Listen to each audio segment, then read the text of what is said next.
this lesson, I'm just going to show you one of my favorite E7 chord voicings. It's closely related to a chord shape you probably already play, and it can be really useful if you're trying to create an intro or an outro for a tune. So I'll show you how to use it for that as well.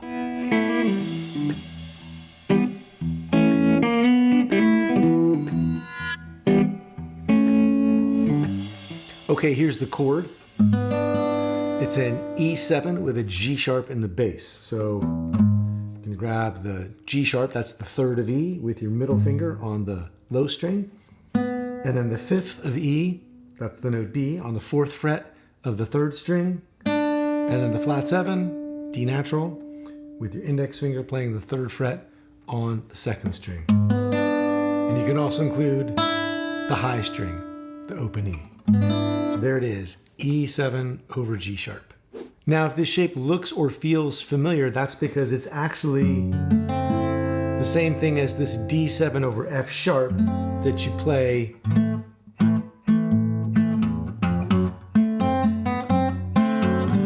when you're playing A blues. It's the shape you can use for a D7 with F sharp in the bass. But if you take it up 2 frets and you leave out the open D string, just play the 6th string, the 3rd string, the 2nd string, and the 1st string, then you've got this E7 over G sharp shape. So the thing this chord is good for is moving from an E in the open position up to an E with a 3rd in the bass.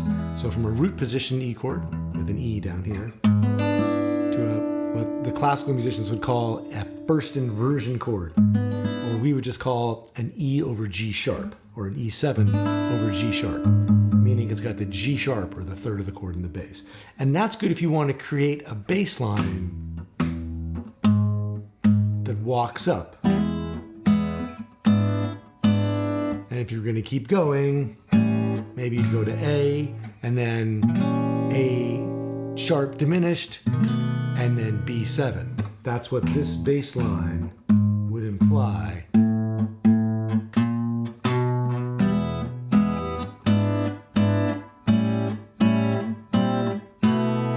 Or like that. And once you have that bass line and those chords in place, E, E with G sharp in the bass, A7, A sharp diminished, and B7, you can then start to think about playing licks on top of that.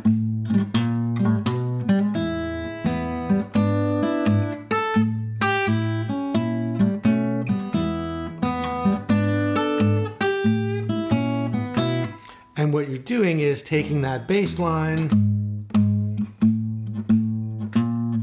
and putting single note licks on top of it.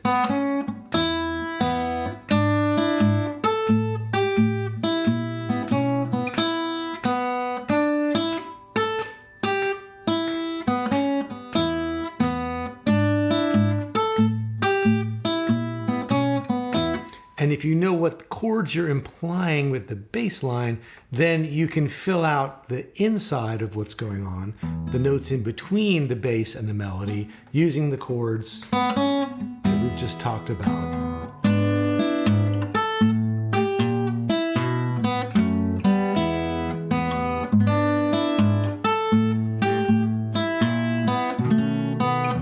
So E, E7, G sharp, A sharp diminished, and B7, in this case turning into a B9 with this note here that's part of the melody.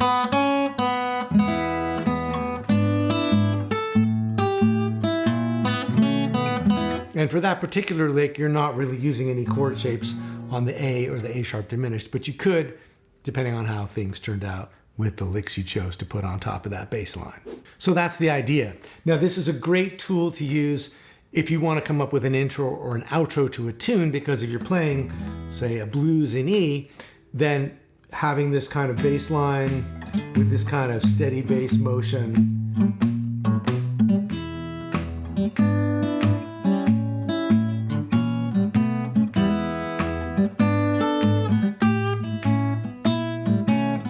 that creates a nice repeating shape that you can use so that when you're ready to play the tune, you're already set up with the right groove.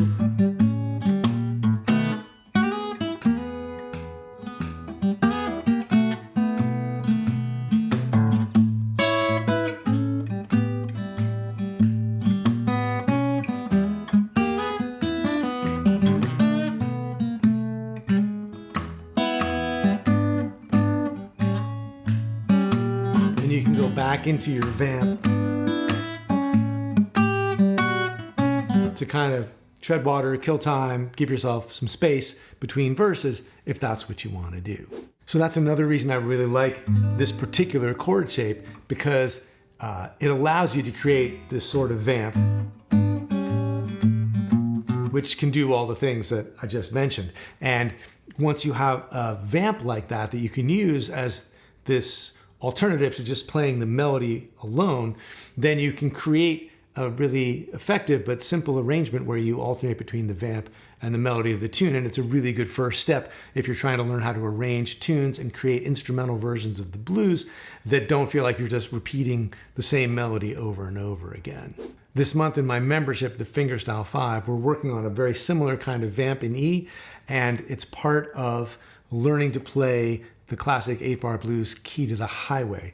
So if you would like to join me over there and learn to play a complete arrangement of Key to the Highway, learn those kinds of intros and vamps and more, check out the Fingerstyle 5 over at fretboardconfidential.com.